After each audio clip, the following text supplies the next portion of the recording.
You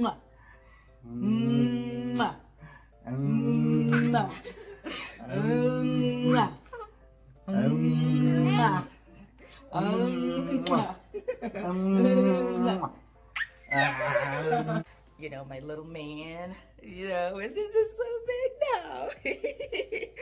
Oh, I love him so much. I love him so much, and I wanted him so badly. I wanted him so badly, so badly. My phobia, my little embryo that could, my little embryo that could, right, Papa? My little embryo that could. Okay, now, you know, he's getting his own personality now, so. Hello, everyone, I'm back in real time. It's so good to see you guys. If you're new, welcome. I decided to start this YouTube channel as a way to give hope and inspiration in the IVF journey, because when I was undergoing that journey myself, I relied heavily on the YouTube space to be able to gain information and learn about the process. Many of my watchers are actually what I like to call silent watchers. Those individuals that probably didn't even really care about YouTube, but just left the doctor's office because they were either told it's time for you to use IVF, you got to think about donor egg, and they're so overwhelmed, or they have age-related infertility, or they just have to have a baby using a different route than the champagne and roses. And so welcome to my channel. And if you feel that you get any inspiration, please go ahead and subscribe and join the family. I would love it. Just to tell you a little bit about where I have been and what I'm doing. So today, obviously, is present time. I am in my channel sharing my journey to Africa. Was life-changing for me, much needed. I can't tell you how it was great to go back to my roots, get back to enjoy what my husband Ricky and I love to do, which is our love for travel, and we were able to do it with our little one, Baba. I did go through 12 cycles of IVF. And so if you're looking for somebody who probably did a lot more IVF cycles than you, and if you're looking for inspiration, I think you're going to find it here. I have that playlist below, so you can take a look at my journey right from trying to conceive naturally, to IUI, to conventional IVF, and to mini IVF.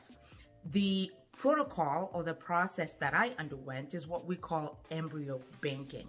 And that is when a woman, to conserve her youth, goes and focuses on IVF with the retrieval process to hunt for the golden egg, and then freezes those embryos, because when you're older, you don't have that much time left. So you can't really go through IVF, retrieving and transferring the embryos back in. And so I wanted to capitalize whatever eggs I had left. And so embryo banking and mini IVF is the treatment that I used. But my journey is below. If you just want to know how we were able to eventually get to Baba, our 16-month-old, then you will be able to see the journey. And I'll put a link in the information bar. A lot of the questions I get are about what supplements I used and what inspired me or helped me through my journey. And so I've also shared that information below. Obviously, these are resources you can get on your own. But like many YouTubers, I would really appreciate it if you would use the link below to be able to explore those options. It obviously helps me, helps my channel. So thank you for taking the time to do that. So what's happening next in my channel? So I am in the process, and I did undergo my 14th IVF cycle.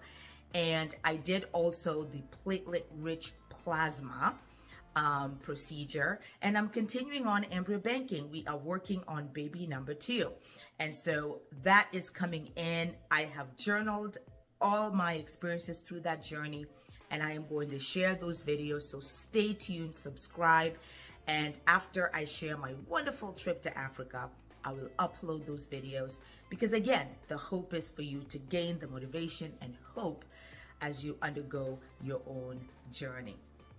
Today is a wonderful day. Today is the day that I underwent my successful embryo transfer. And so I thought I'd pay homage to that moment and come over here and just kind of share with you what I learned from that journey and what that journey was like. So I underwent 4 transfer attempts in order to get my 16-month-old that I have now. First embryo transfer actually was in my cycle day 5. And that transfer was a fresh and a frozen embryo transfer. And I'll never forget it because it was a teachable moment. And that failure was so hard to take, but so empowering. And I really think it was that failure that propelled me to keep on going in my journey with purpose, research, and motivation. I learned so much. I think what happened in that cycle is that my egg ran away and the frozen embryo transfer did not work. And so if you can take a look at my journey, I have the playlist below, you'll be able to see what happened after. But oh my goodness, I'll provide a link for that transfer, but it really was monumental in terms of how my journey materialized. All right, so hey guys, obviously I know that a lot of you have been just waiting for this upload so you can get an update on what's going on and what happened with the transfer. So I'm gonna walk you through a little bit about some of the things that have happened in the last 5 days, as I have been officially waiting to see what the results of my first transfer have been. My second transfer attempt was actually my first mock ERA. It got canceled, and it was really tough for me because I did want to be able to go through the process. However, what was great is I had a doctor who was really determined to have me succeed. And with the ERA test, you have to make sure that the conditions are optimal. And as you go into the ERA cycle, you want to make sure that things work out right. And so I will have a link to that video as well. But I remember it was an exciting time because I eventually was done, took a pause with my embryo banking and decided to transfer. But it ended up working just fine in terms of getting me going, getting me started, learning about what it is that it takes for a successful transfer. And I'll leave a link to in the information box so you could watch that video as well. Hey guys, so I'm in Publix. Husband is getting some almond milk because he wants to make a white Russian tonight. He's had a crazy week, and I'm kind of waiting for him in the car, so as I shoot this video. But yeah, I have some sad news. Well, depending on how you look at it. I mean, I wouldn't say sad, but my ERA mock cycle was canceled. My third attempt of transfer was actually one that I would say was very disheartening because at that point, I really had wanted everything to work. But as you guys know, when it comes to your body chemistry, IVF is actually, it's not a natural process per se. So your progesterone levels, how your body is, you have to have the right conditions in order for the embryo to implant. What I took away from my third failed transfer attempt was the importance of preserving the valuable embryo that I had, the one that I was about to transfer. It was so heartbreaking. Yes, Baba, yes. It's my phobia right there. That, I'll never take away that journey because I remember that was the time when I was like, you know what, at this point, even if I'm on the transfer table and they tell me I need to pause, I will, just to preserve my most precious embryo. So I'll leave a link to the information for my third embryo transfer attempt for you guys to see it. But I remember that was a learning lesson for me. And it was difficult, but definitely worth it. Hi, everyone. Oh my gosh, I can't believe that this is happening. So obviously the update was really good. I got my ERA results. My ERA results said that I was pre-receptive, so I needed 12 hours of progesterone, at least 12 hours more of progesterone before the ERA transfer happened. So I'm glad I did the ERA because obviously if I did not do the ERA, then this transfer would have failed.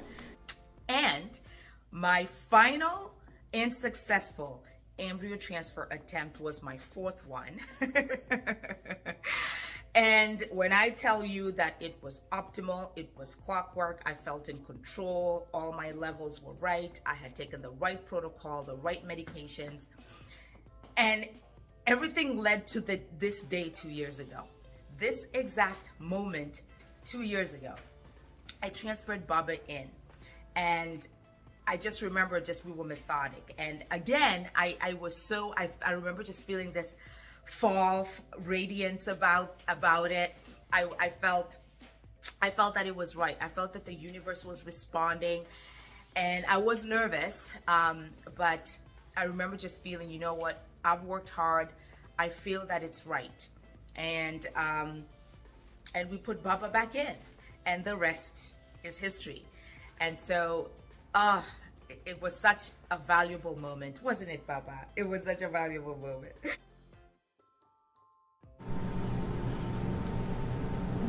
You see it moving in? I see it. Well, that's amazing.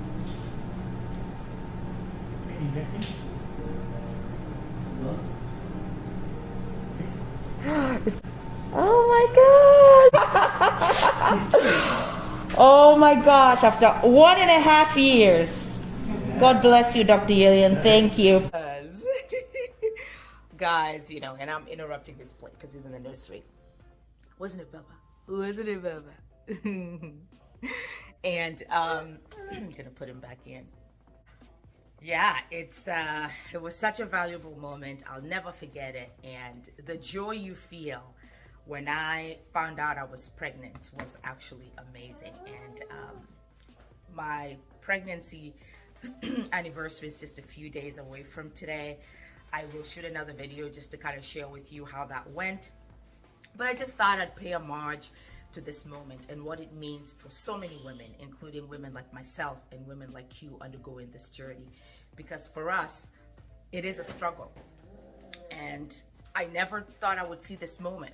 I'm still pinching myself. The thing about IVF, for those of us that have been doing this a long time, and even those who have not, because even if it's one cycle, even if it's 12, I really feel that we carry this peace in our hearts. I don't want to call it trauma, but this peace in our hearts.